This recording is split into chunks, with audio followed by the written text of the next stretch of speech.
దేవుని నామానికి స్తోత్రం కలుగునుగాక. ప్రభువైన యేసుక్రీస్తు నామంలో వీడియో చూస్తున్న దైవప్రియులకి, యూట్యూబ్ ఛానల్ వీక్షిస్తున్నటువంటి మరి దైవజనులకి, దైవప్రియులందరికీ కూడా ప్రభు నామములో నూతన సంవత్సరంలో మరి మరొకసారి శుభాభివందనాలు తెలియజేస్తూ ఉన్నాను. ప్రియులరా, మరి మనము ప్రేమ సహవాసం తరఫున జ్ఞానవాపు కార్యక్రమాన్ని గత దినాల్లో షార్ట్గా మరి పంపించడం జరిగింది.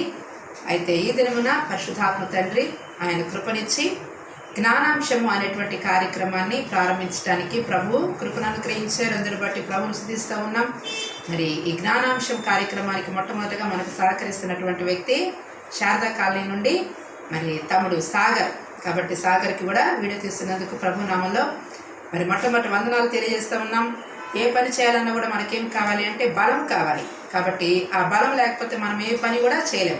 మరి జ్ఞానం గలవాడు బలవంతుడిగా ఉంటాడని దేవుని వాక్యంలో వ్రాయబడతా ఉంది. అందుకనే దైవ జ్ఞానాన్ని మనము పొందుకునే నిమిత్తము పరిశుద్ధాత్మ దేవుడు నాకు ఇచ్చినటువంటి కృపలో మరి ఒక్కొక్క బైబిల్లో నాకు నచ్చిన పదాన్ని అండర్లైన్ చేసుకుని ఆ పదాన్ని గురించి ధ్యానం చేస్తా.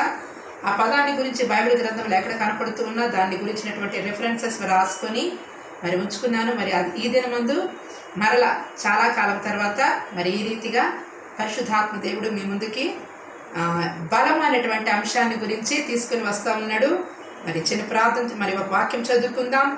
బైబిల్లో ఎంతోమంది బలవంతులు మనకు కనపడుతూ ఉంటారు. విశ్వాసంలో బలవంతులు ఉన్నారు, ప్రేమలో బలమైనటువంటి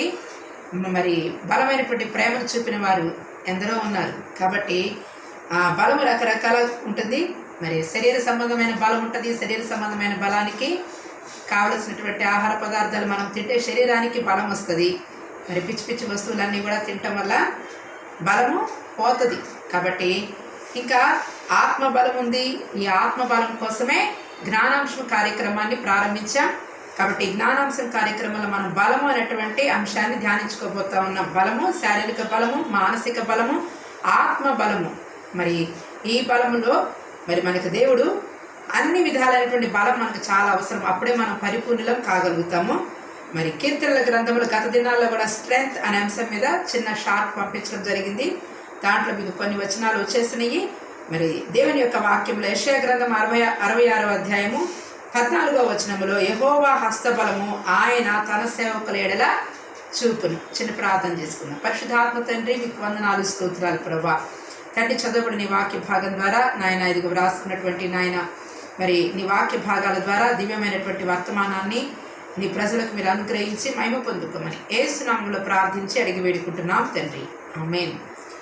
ప్రియులారా, మరి అన్ని బలాల గొప్పది దైవ బలం. కాబట్టి ఆ దైవ బలము ఆయన హస్తంలో నుండి మనకి వస్తుంది. మరి ఆయన హస్తబలం ఎవరికి చూపుతారంటే ఆయన సేవించేటువంటి తన సేవకులకి చూపుతాను అని దేవుని వాక్యంలో యెహోవా హస్తబలం. మనమేమో మనుషుల యొక్క హస్తాల వైపు చూస్తాం. ఎవరు ఏం పెడతారా, ఎవరు ఏ సమయంలో ఎటువంటి సహాయం చేస్తారా, ఆర్థిక సహాయం కొరకు మనుషుల దగ్గరికి వెళ్తాము, లేదా బ్యాంకుల దగ్గరికి వెళ్తాం. కానీ దేవుని మీద నీవు ఆధారపడితే ఆయన తన హస్తబలాన్ని నీకు చూపుతాడు. అయితే మరి ముఖ్యంగా ఆయన తన సేవకుల ఎడల ఆ బలాన్ని కనపరిచేటువంటి దేవుడే ఉన్నాడు. కాబట్టి ఆయన సేవించే వారికి ఎన్నడూ విడిచిపెట్టాడు. కాబట్టి తన హస్తబలాన్ని చూపుతాడు. మనమేమో అడిగిందే పొందుకోవాలనుకుంటాము. అడిగింది దొరకనప్పుడు దేవుని దగ్గర మనము దిగులు పడతాము, డిప్రెషన్కి గురవుతాం. కానీ విశ్వాసములో నువ్వు బలం పొందుకుంటే నువ్వు అడిగినవన్నీ పొందుకోవచ్చు. కాబట్టి విశ్వాసం ద్వారా నీకు బలం వస్తుంది. కాబట్టి వినుట వల్ల విశ్వాసం కలిగిన దేవుని యొక్క వాక్యంలో వ్రాయబడుతూ ఉంది. దైవ వాక్యాన్ని ఈ రీతిగా నువ్వు ఎక్కడ విన్నా కానీ నీకు బలం వస్తుంది. కాబట్టి ఆ బలాన్ని నువ్వు పొందుకుంటే నువ్వేమవుతావు అంటే ధన్యుడు అవుతావు. కాబట్టి కీర్తన గ్రంథం 84వ అధ్యాయం 5వ వచనములో నీ వలన బలము నొందిన మనుష్యుడు ధన్యుడు, యాత్ర చేయు మార్గములు వారికి అతి ప్రియములు. ప్రియులరా, మనం ఆత్మీయ యాత్రలో ఉన్నాం. ఈ యాత్ర మనము కొనసాగించాలి అన్నా, దాన్ని ముగించాలి అన్నా ముగింపు అనేది ఉండదు. ఎందుకంటే ఆత్మకి మరణం లేదు.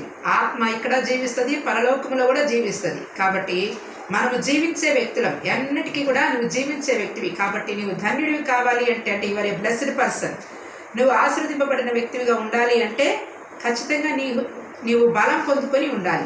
ఎవరి వలన బలం పొందుకుంటే నువ్వు జీవించే వ్యక్తివిగా ఉంటావు అంటే యాకోబు అంటాడు ఫరో దగ్గరికి వెళ్ళినప్పుడు ఫరో అంటాడు యాకోబుతో, నీవు జీవించిన సంవత్సరములు ఎంత నీ వయస్సు అని అడుగుతాడు అక్కడ. అంటాడు నేను జీవించిన సంవత్సరములన్నీ నా పితరులు జీవించినన్ని దినముల అన్ని కాదు అని అంటాడు. కాబట్టి నా దినములన్నీ కూడా దుఃఖ సహితంగా ఉన్నవి అంటాడు. కాబట్టి ఎన్నో 12 మంది పిల్లలతోటి ఆయన ఎన్నో బాధల్ని ఎన్నో ఇబ్బందులను ఎదుర్కొంటాడు యాకోబు. అయినా కానీ తన చివరి దశలో అవసాన కాలం ముందు తన చిన్న కుమారుడైనటువంటి యోసేపు దగ్గర మరి తాను రిలాక్సేషన్లో చివరికి ఎవరికి ప్రార్థన చేస్తాడు అంటే అన్యులైనటువంటి ఫరో రాజుకి ప్రార్థన చేస్తాడు వెళ్ళి. కాబట్టి ప్రియులారా, ప్రార్థన ఈ దినాలు కూడా మా ఇంటికి వచ్చారు. ప్రార్థన చేసే వారి ఇంటికే ప్రార్థన చేయడానికి వెళ్తున్నారు, కానీ ప్రార్థన ఎరుగని వారు అంటే యేసుక్రీస్తుని ఎరుగని వారి దగ్గరికి వెళ్ళట్లా. నీవు దైవ సేవకుడు అయితే ఇతరుల కష్టాల ఫలములోకి వాళ్ళ కష్టాలు పడి ఎంతోమంది సంఘం కట్టుకుంటూ ఉన్నారు. వారి దగ్గరికి వెళ్ళి వాళ్ళకి ప్రార్థన చేయటం కాదు, కానీ నేను పిలిచిన దైవ సేవకుడైనా దైవ సేవకురాలైనా చక్కగా ఎరుగనటువంటి వారికి సాగర్ లాంటి వాళ్ళకి దీనులకే శుభవర్తమానం. కాబట్టి యేసు ప్రభు కూడా ఈ లోకంలో పుట్టాడని దీనులకు మాత్రమే తెలిపాడు మొట్టమొదటి. ఎందుకంటే వాళ్ళు మాత్రమే ఆయన మాటలు వింటారు. మిగతా వాళ్ళు విన్నట్టు నటిస్తారు, కానీ ఎవరో కొంతమంది ఆయన అంగీకరిస్తారు. కాబట్టి దేవుని యొక్క బలం ఎంత గొప్పది అంటే ఆయన వలన మనము బలము నుండి మనం ఏం చేయాలంటే ధన్యులం కావాలంట. కాబట్టి దీనులు ధన్యులు అవుతారు. దీనురాలువైన నీవు దేవుని వాక్యాన్ని విని బలం తెచ్చుకోవాలి. దేవుని వాక్యం చదివి బలం తెచ్చుకోవాలి. ప్రార్థన చేసి బలం తెచ్చుకోవాలి. ఇంకా స్తుతించి బలం తెచ్చుకోవాలి. పాటలు పాడి మరి బలం తెచ్చుకోవాలి. పౌలు శీలలు పాటలు పాడారు.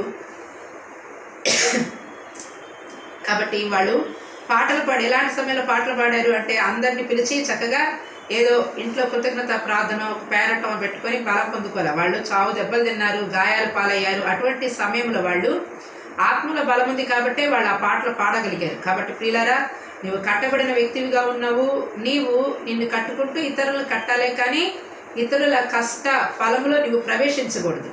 కాబట్టి నువ్వు ఏ దైవ సేవకుడివైనా ఏ ఆత్మీయుడివైనా నీ జీవితము మరి బలం కలిగిన వ్యక్తివైతే వేరొకరి తెలిసిన వారి ఇంటికి పోవటం కాదు, కానీ అన్యుల దగ్గరికి వెళ్ళి దేవుని వాక్యాన్ని ప్రకటించు. అప్పుడు అన్యజనములలో ఆయన రక్షణ సువార్తను ప్రకటించాలి. అందరూ కూడా నేను సేవకు బయలుదేరదాం అనుకుంటూ ఉంటాను, ఎవరో ఒక సేవకులు ఏదో ఒక ఇదితో వచ్చేస్తూ ఉంటారు. కాదనలేకపోతున్నాను, కానీ మరి కొన్ని విషయాల్లో ఎందుకు వస్తున్నావు నువ్వు ఇక్కడికి, ఎందుకు నువ్వు రావాల్సిన అవసరం ఏంటి?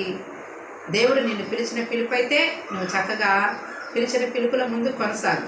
మరి నేను కూడా ముందుకు కొనసాగాలి. కాబట్టి నాకు కూడా ఎటువంటి ఆటంకం రాకుండా ప్రార్థన చేయండి. మరి ఇంకా దేవుడు అంటున్నాడు, మరి బైబిల్లో మంచిగా బలం పొందుకున్న వ్యక్తి ఎవరంటే ఇతను బలవంతుడిగా పుడతాడు, మరి ఫిలిష్తీయులను రక్షిస్తాడని చెప్పేసి ఆయన దేవుడు ఒక మంచి ప్రణాళికతో ఒక వ్యక్తిని భూమి మీదకి పంపించాడు. మరి వారి కోసము ఆ బిడ్డ పుట్టడానికి ఆ తల్లిదండ్రులు ఎంతో ప్రార్థన చేసుకున్నారు. మరి దేవదూత ప్రత్యక్షమయ్యి నీకు ఒక కుమారుని ఇస్తాను, అతడు నాజీలు చేయబడతాడని చెప్పేసానని స్వయంగా దేవుని దూతే వచ్చి చెప్తాడు. కాబట్టి ప్రియులారా, మరి బైబిల్ గ్రంథంలో మానోహకి మరి పుట్టినటువంటి కుమారుడే సంసోన్. కాబట్టి ఈ సంసోన్ని మహాబలవంతుడు మరి ఫిలిష్తీయుల్ని హతం చేయటానికి అతన్ని బలపరిచింది యెహోవా బాహుబలము. మరి ఇది కూడా మనకి కీర్తనల గ్రంథము 89:21 ఉంటుంది. నా బాహుబలము అతన్ని బలపరచును. కాబట్టి సంసోను ఫిలిష్తీయుల్ని హతం చేయనట్లుగా మరి దేవుడు బలపరిచాడు.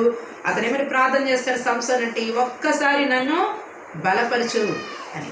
ప్రియులారా, నువ్వు ఎన్నిసార్లు బలపరచమని కోరుకున్నా ఆయన బలపరచడానికి సిద్ధంగానే ఉంటాడు. కానీ సంసోను తన యొక్క విశ్వాసంలో బలహీనుడై ఒక్కసారి బలపరచు అంటే తన యొక్క శరీరం ఇంకా తన యొక్క జీవితం మీద చాలా విరక్తి కలిగితే ఆయన ఏం చేయలేడు. కానీ జీవితం మీద ఆశ కలిగి ముందుకు కొనసాగామనుకో దేవుని బలం ఎల్లప్పుడూ కూడా నీకు తోడుగానే ఉంటుంది. మరి అదేవిధంగా కీర్తన గ్రంథం 86:16 నీ సేవకునికి నీ బలము అనుగ్రహింపమని ఇక్కడ భక్తుడు మరి కీర్తన రాసినటువంటి కీర్తనకారుడు కూడా దేవుని బలాన్ని అనుగ్రహించమని కోరుకుంటా ఉన్నాడు. మరి 59వ కీర్తన 9వ కూడా ఏమంటాడు, నా బలమా, దేవుణ్ణి ఏమని పిలిచారంటే నా బలమా నీ కొరకు నేను కనిపెట్టుచున్నాను. కాబట్టి దేవుని బలం కొరకు కనిపెట్టుకోవాలి. అందుకని యేసుప్రభు ఏం చెప్పాడంటే, నేను వెళ్ళిపోతున్నాను, ఆదరణకర్తను మీకు ఎదురు పంపిస్తాను, కాబట్టి మీరు యెరూషలేములో నిలిచి ఉండి పైనుండి వచ్చే శక్తి కొరకు కనిపెట్టండి అని చెప్పాడు. కాబట్టి పైనుండి శక్తి పొందుకునే వరకు వాళ్ళు అక్కడే నిలిచి ఉన్నారు. బలం పొందుకున్న తర్వాతనే వాళ్ళు ముందుకి కొనసాగారు. బలం లేకుండా ముందుకు వెళ్ళిపోయామనుకోండి, ఇంటికంటే ఆ ఇంటికి వెళ్తే మరి ఏమవుతాయి అంటే అది నాకు బాగా అనుభవం. కాబట్టి బలహీనంగా ఉండి వెళ్ళామనుకోండి, మరి దేవుని యొక్క శక్తి లేకుండా వెళ్తే లోకంలో ఉన్నటువంటి శక్తుల్ని జయించలేం. కాబట్టి లోకంలో ఉన్న శక్తుల్ని జయించాలి అంటే దేవుని బలం నీకు చాలా అవసరం. కాబట్టి ఒక సేవకురాలిగా, ఒక ఆత్మీయుడిగా, ఒక విశ్వాసినిగా నీకు దేవుని బలాన్ని పొందుకునేటువంటి వ్యక్తిగా, నా బలమా నీ కొరకు నేను కనిపెట్టుచున్నానని ఆయన బలం కొరకు కనిపెట్టుకోవాలి. హడావిడిగా ప్రార్థన చేసుకుని హడావిడిగా పరిగెత్తడంగా. సేవకులందరికీ హడావిడి ఎక్కువైపోయింది. అందుకనే మిగతా వాళ్ళందరూ బాగుంటున్నారు. కానీ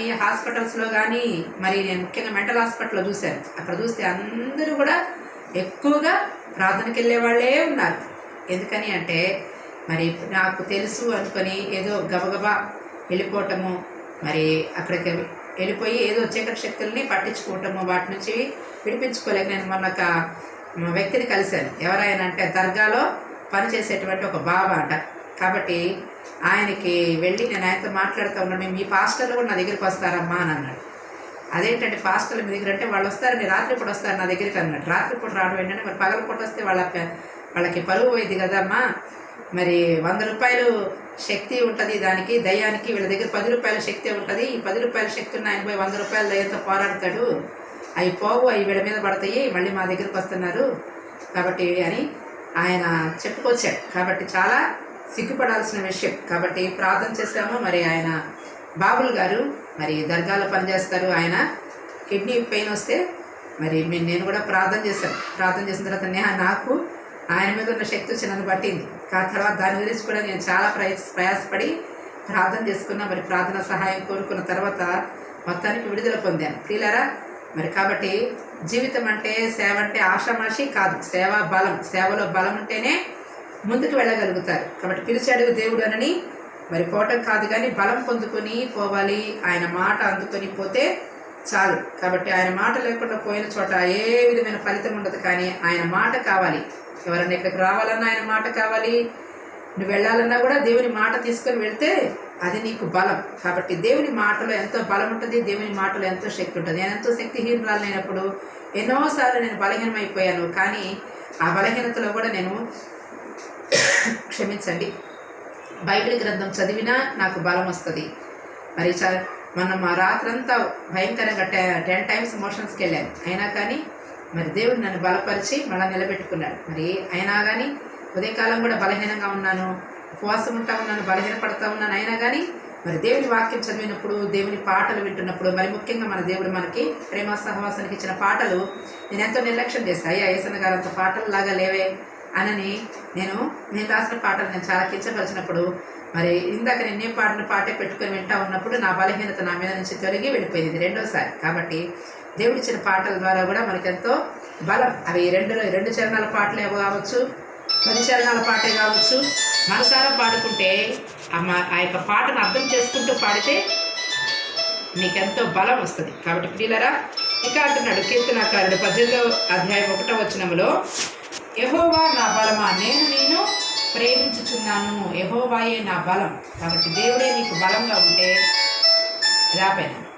కాబట్టి నేను ఆయన ప్రేమించకుండా నువ్వు ఉండలేవు. కాబట్టి నీ బలమంతా కూడా ప్రేమలోనే ఉంది. ఎంతగా ప్రేమిస్తావో మరి అంతగా నువ్వు బలం పొందుకుంటావు. ప్రేమ ద్వారా గొప్ప బలం నీ ఆత్మలోకి వస్తుంది. ఇంకా అంటున్నాడు కీర్తనకారుడు 59వ అధ్యాయం 16-17లో, నీ బలమును గురించి నేను కీర్తించేదను అంటున్నాడు. ఇంకా నా బలమా నిన్నే కీర్తించేదను అంటున్నాడు. బలము నాది అని ఒకసారి సెలవేయగా దావీదునకు అది 2 మార్లు వినపడినట్లుగా మరి కీర్తనల గ్రంథంలోనే వ్రాయబడింది. దీనికి రెఫరెన్స్ అయితే రాయలేకపోయాను. లేవీ కాండంలో యెహోవా నా బలమా అని మన పితరులు గానం చేశారు. కాబట్టి నీ దేవుడు నీకు బలము కలగ నియమించి ఉన్నాడు. 68వ అధ్యాయం కీర్తనలో 28వ వచనంలో మరి టైం అయిపోతుందంట. దేవునికి బలాతిశయమును మనము ఆరోపించాలి. కాబట్టి ఆ బలాతిశయాన్ని ఆరోపించడానికే మనము మన ప్రేమ సహవాసంలో కూడుకుందాం. ప్రభు నామాన్ని మహిమపరుద్దాం. May God bless you. దేవుడి మాటలు దీవించిన గాక.